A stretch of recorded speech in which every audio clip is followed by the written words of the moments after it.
स्वागत दोस्तों आप सभी का। आपकी हिस्ट्री में आपसे एक सवाल पूछता है गवर्नर जनरल्स को लेके। ठीक है, देखो ये काफ़ी वास्ट सिलेबस है, काफ़ी बड़ा सब्जेक्ट है, तो उसको क्या करना है कि एक कंसाइज वे में आपके पास कुछ ऐसा मटेरियल आ सके जो आपके एग्जाम में भी उतनी ही इंपॉर्टेंस रखता हो और साथ में दूसरी चीज़ हो कि वो कम भी दिखे। ठीक है, तो उसके लिए हम क्या करते हैं, चलिए कुछ चीज़ें जान लेते हैं। जैसे सबसे पहले क्या है कि आपसे एक क्वेश्चन पूछता है गवर्नर जनरल्स को लेकर के, और यहाँ आप बहुत कंफ्यूज होते हैं कि भारत का पहला वायसराय कौन था, भारत का पहला गवर्नर जनरल कौन था, या फिर पूछता है कि बंगाल का पहला गवर्नर जनरल कौन था। तो ये जो चीज़ें हैं इनको एक छोटी सी टाइम पे पूरा का पूरा कवर करते हैं। आइए सीखते हैं और शुरू करते हैं क्या थी कहानी, क्यों ऐसा हुआ था। ठीक है, देखो होता क्या है कि एक जगह थी बंगाल। ठीक है, और उस बंगाल में देखो शुरुआत कहाँ से होती है, तो दोस्त होती है वो बंगाल से। चलिए समझते हैं जरा सा। तो हम बात करेंगे बंगाल की, है ना। देखो ध्यान से, बंगाल, और इस बंगाल में जो था वो नवाब का शासन हुआ करता था। ठीक है, हाँ याद रखिएगा ये टॉपिक मैंने बी से उठा लिया क्योंकि इंपॉर्टेंस रखता है अपने आप में। ठीक है, देखो जैसे कि क्या है, यहाँ पे नवाब हुआ करते थे। ठीक, नवाब, और इन नवाबों में जो तत्कालीन नवाब है 1757 पे, वो है, उस नवाब का नाम है, उनका नाम था सिराजुद्दौला। सिराज उद्दौला। ठीक है, कौन था, सिराजुद्दौला था। और इसका जो सेनापति है, किसका, नवाब सिराजुद्दौला का सेनापति जो था, इसका सेनापति का इसका सेनापति इसका सेनापति उसका नाम था मीर जाफर। ठीक है, और ये मीर जाफर एक ऐसा व्यक्ति निकला, ऐसा धोखेबाज व्यक्ति निकला कि ये जाकर के अंग्रेजों से संधि कर लेता है, अंग्रेजों से एक समझौता कर लेता है। और उस समझौते में इस व्यक्ति ने क्या करा कि इसने नवाब सिराजुद्दौला का साथ ना देकर के उस समय जो अंग्रेज सेनापति था उसका नाम था लॉर्ड क्लाइव। क्या नाम था, उसका नाम था लॉर्ड क्लाइव। ठीक है, तो समझते चलना ध्यान से कि क्या वो कहानी थी। तो यहाँ पर क्या होता है, लॉर्ड क्लाइव नाम का एक अंग्रेज सेनापति है, अंग्रेज सेनापति सेनापति लॉर्ड क्लाइव। ठीक है, अब जो क्लाइव है ये यहाँ पर भारत में आता है। ठीक है, और इस अंग्रेज सेनापति यानी कि जो लॉर्ड क्लाइव है, या फिर इसको रॉबर्ट क्लाइव कहें तो ज़्यादा बढ़िया है ना, इसको क्या कहते हैं, रॉबर्ट क्लाइव जो था, रुकिएगा जरा सा, ये कौन है, तो ये है रॉबर्ट क्लाइव। और दोस्त इस रॉबर्ट क्लाइव ने क्या करा, इसने अंग्रेजों के साथ मिलकर के एक बड़ा सा अलायंस बनाया और नवनिर्मित सेना या फिर कहें आधुनिक सेना के दम पर इसने बंगाल को हराने के लिए एक 1757 में प्लासी का युद्ध हुआ। प्लासी का युद्ध। और इस प्लासी के युद्ध में क्या होता है, 1757 में किसका युद्ध हुआ, तो 1757 में दोस्त होता है प्लासी का युद्ध। और प्लासी के युद्ध से कहानी कुछ ऐसी बदलती है कि यहाँ पे जो जीता उस व्यक्ति का नाम था रॉबर्ट क्लाइव, और रॉबर्ट क्लाइव का साथ दे दिया किसने, इसके मीर जाफर। ठीक है, या फिर कहूँ मैं इस चीज़ को ऐसे समझा दूँ मैं आपको, इसका साथ दिया। ठीक है, इसका साथ दिया। तो इस चीज़ को थोड़ा सा डायग्रामेट्रिकली याद करना ज़्यादा आसान रहेगा कि सेनापति मीर जाफर किसका है, सिराजुद्दौला का, लेकिन ये साथ किसका दे रहा है, रॉबर्ट क्लाइव का। कौन से युद्ध में, प्लासी के युद्ध में। और जैसे ही प्लासी के युद्ध में इसका साथ ही देता है तो उस टाइम पे क्या होगा दोस्त, इस प्लासी के युद्ध को रॉबर्ट क्लाइव जीता। रॉबर्ट क्लाइव की जीत हुई। ठीक है, और जब रॉबर्ट क्लाइव की जीत हुई तो उसने स्वयं को बंगाल का नवाब नहीं कहा, उसने खुद को उस बंगाल का गवर्नर कहा। ध्यान से सुनिएगा, और स्वयं को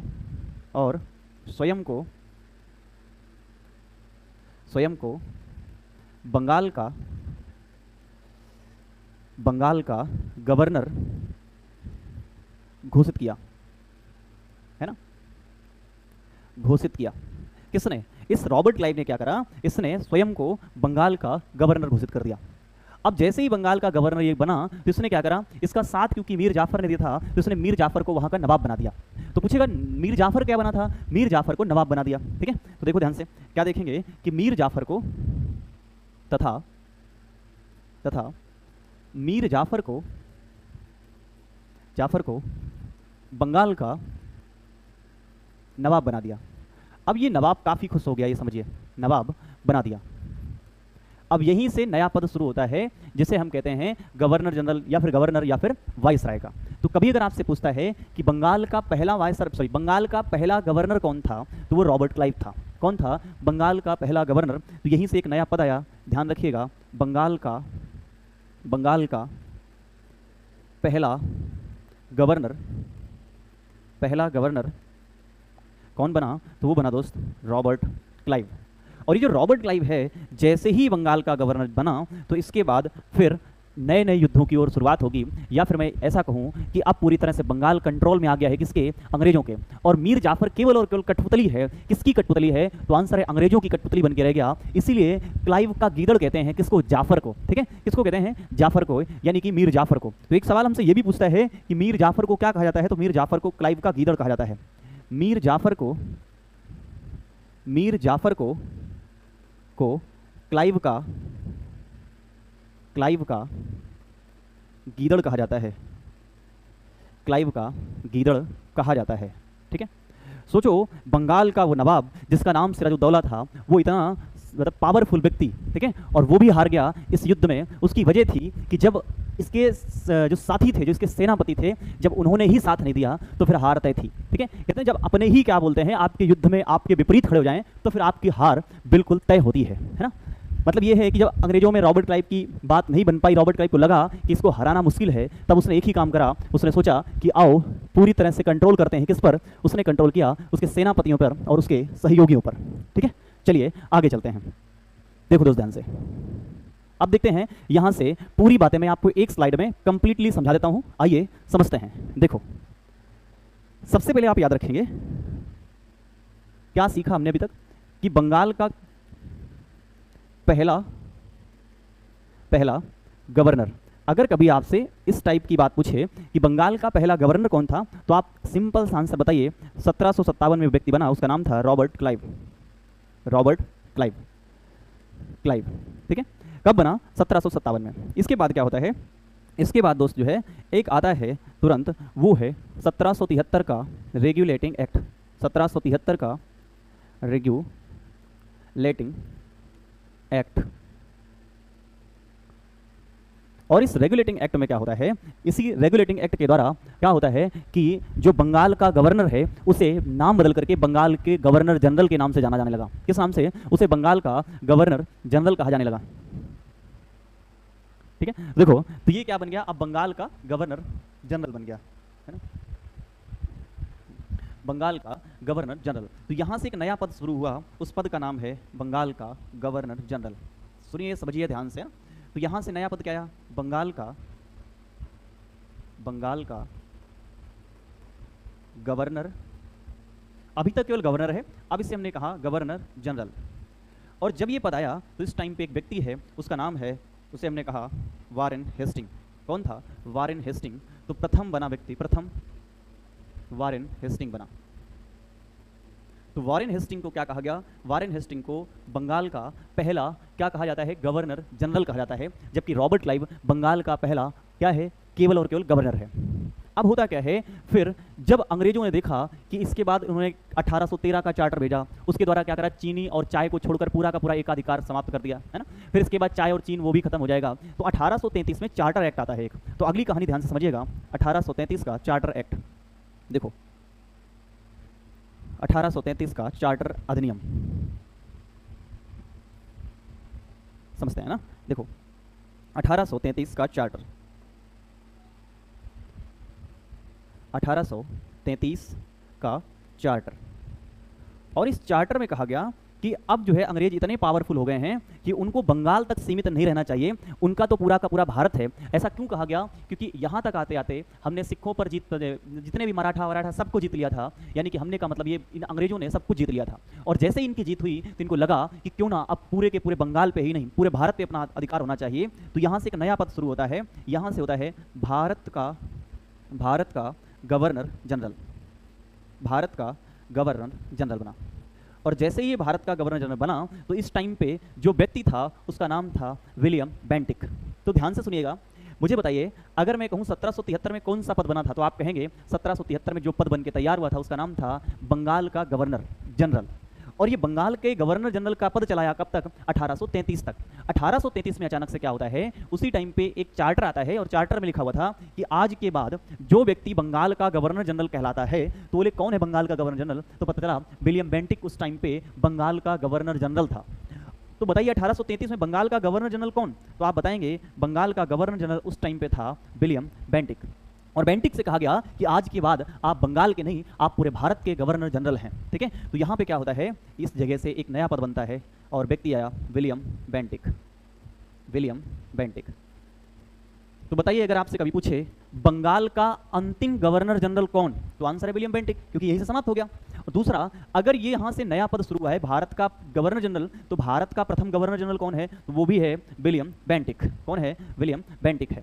तो ये क्या है, ये प्रथम व्यक्ति है जो बनता है क्या, भारत का गवर्नर जनरल। तो कभी आपसे पूछे भारत का प्रथम गवर्नर जनरल कौन था, तो आंसर क्या है, विलियम बेंटिक है दोस्तों। लेकिन आपसे अगर ये पूछ ले कि बताओ बंगाल का अंतिम गवर्नर जनरल कौन है, तब भी आंसर एक ही होगा, वो है विलियम बेंटिक, क्योंकि इसी के टाइम पे आया था ये अधिनियम। अब क्या होता है, अब हो जाता है एक युद्ध, उस युद्ध का नाम था 1857 की क्रांति। और उस 1857 की क्रांति में एक चीज़ हो जाती है कि 1857 की क्रांति से होता है दोस्त कुछ यूँ कि यहाँ पर देखो ध्यान से, 1857 की क्रांति, ठीक है, और वहाँ पर भारतीयों के साथ बड़ा दुर्व्यवहार होता है। और इसी बात का नतीजा निकला कि बंगाल का जो गवर्नर जनरल था वो बाद में भारत का गवर्नर जनरल बना। और 1857 की क्रांति के बाद अब ये हुआ कि जो भारत का गवर्नर जनरल है उसका नाम बदल कर दिया गया भारत का वायसराय। तो यहाँ से क्या आप याद रखेंगे, यहाँ से भारत का वायसराय,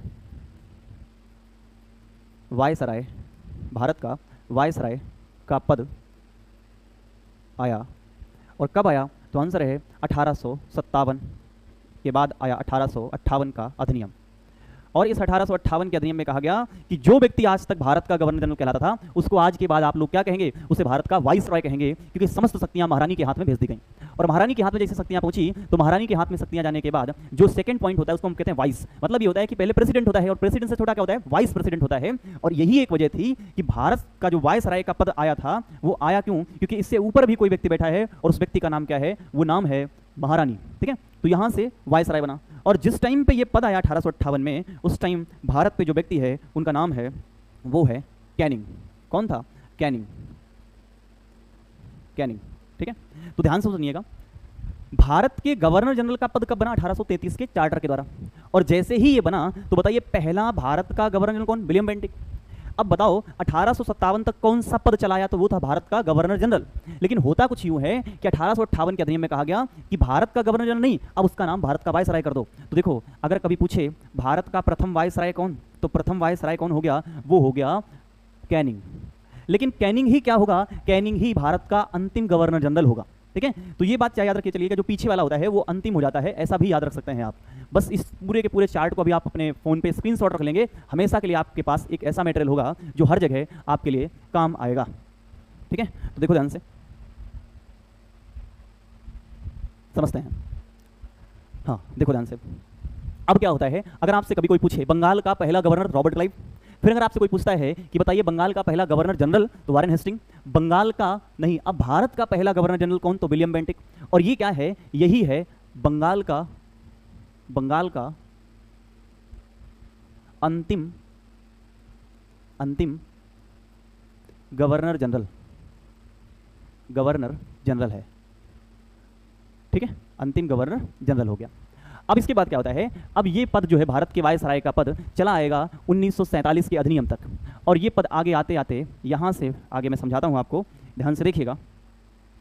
देखो, अब आता है भारत शासन अधिनियम 1947, या स्वतंत्रता अधिनियम लिख सकते हैं ना, इसको क्या कह सकते हैं, भारत का जो स्वतंत्रता अधिनियम है वो स्वतंत्रता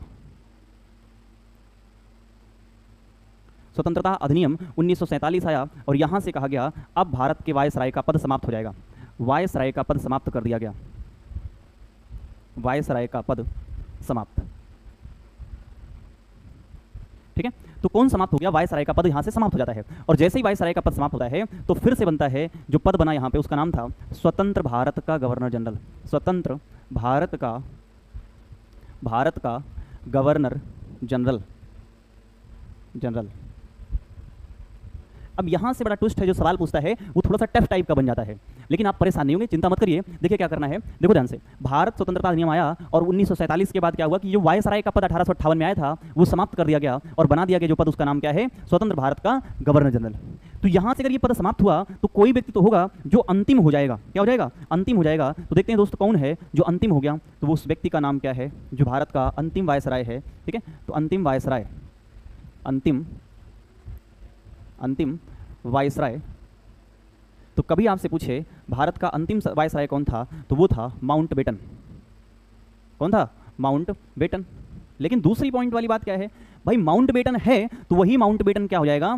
स्वतंत्र भारत का पहला गवर्नर जनरल भी बन जाता है। तो ये क्या बना? स्वतंत्र भारत का पहला गवर्नर जनरल, पहला गवर्नर जनरल जो व्यक्ति बना वो भी है माउंटबेटन। माउंटबेटन। ओके, अब आखिरी बात सिर्फ ये बची हुई है कि ये स्वतंत्र भारत के पहले क्या हैं? ये स्वतंत्र भारत के पहले, हाँ देखते जरा सा, स्वतंत्र भारत का ये पहला वायसराय है, सॉरी क्या है? गवर्नर जनरल है। लेकिन यहाँ से माउंटबेटन चला गया और फाइनली सी राजगोपालाचारी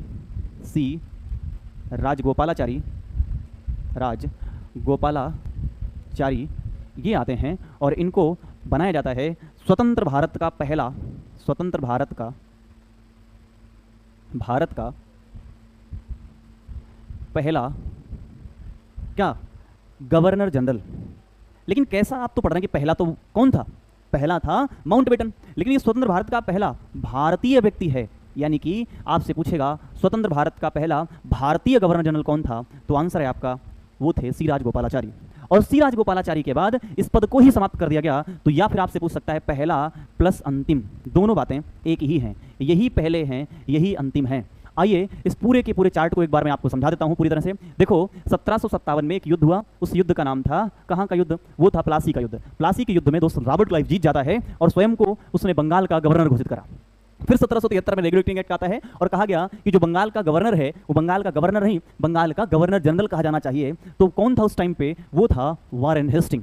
तो बंगाल का पहला गवर्नर जनरल कौन? Warren Hastings. और जैसे ही 1833 का चार्टर आया तो कहा गया बंगाल का गवर्नर जनरल नहीं, पूरे भारत का गवर्नर जनरल होगा। तो उस पूरे भारत के गवर्नर जनरल के पद का सृजन हुआ। और जिस टाइम पे विलियम बेंटिक था, तो विलियम बेंटिक क्या रहा होगा? विलियम बेंटिक रहा होगा बंगाल का गवर्नर जनरल। उसी टाइम पे क्या हो गया? उसी टाइम पे कहा गया कि बंगाल का नहीं पूरे भारत का। तो आज के बाद बंगाल का अंतिम गवर्नर जनरल कौन? William Bentinck. और इसी के टाइम पे पद कौन सा आया? भारत का गवर्नर जनरल। तो भारत का पहला गवर्नर जनरल कौन? William Bentinck. लेकिन यही क्या है? बंगाल का अंतिम गवर्नर जनरल है। ठीक है, फिर आता है 1858 का भारत परिषद अधिनियम, जिसके द्वारा कहा गया कि अब ये भारत का गवर्नर जनरल नहीं, भारत का वायसराय होगा। तो भारत का पहला वायसराय कौन? कैनिंग। अगर यहाँ पे वायसराय का पद आया तो समाप्त क्या हो गया? समाप्त हो गया भारत के गवर्नर जनरल का पद। और जैसे ही ये समाप्त हुआ तो कहा गया कि भैया जब ये पद समाप्त हो गया तो एक बात यहाँ से निकल करके आई कि कैनिंग ही भारत का अंतिम गवर्नर जनरल है। ठीक है, चाहे मैं इस बात को यहाँ पे आपको लिख के समझा दूँ कि कैनिंग ही क्या है? कैनिंग यही क्या है? अंतिम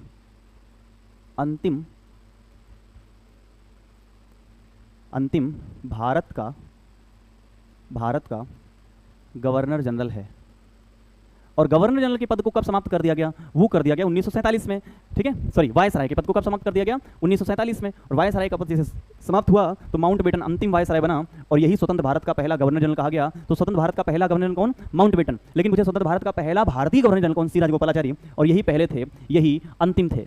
तो ये चीज़ आज हमने सीखी। फिर कभी अगली क्लास में मैं आपको बताऊंगा कुछ चीज़ों के बारे में। ठीक है ना, तो ये क्या है कि इतिहास में जो गवर्नर जनरल के बारे में है कि पहला आखिरी, जहाँ पे आप कंफ्यूज होते हैं, उन सारी चीज़ों को दोस्त हमने सीख लिया है। फिर मिलेंगे किसी नई क्लास में कुछ नया सीखने के लिए। तब तक जुड़ रहिए हमारे इस प्लेटफॉर्म से।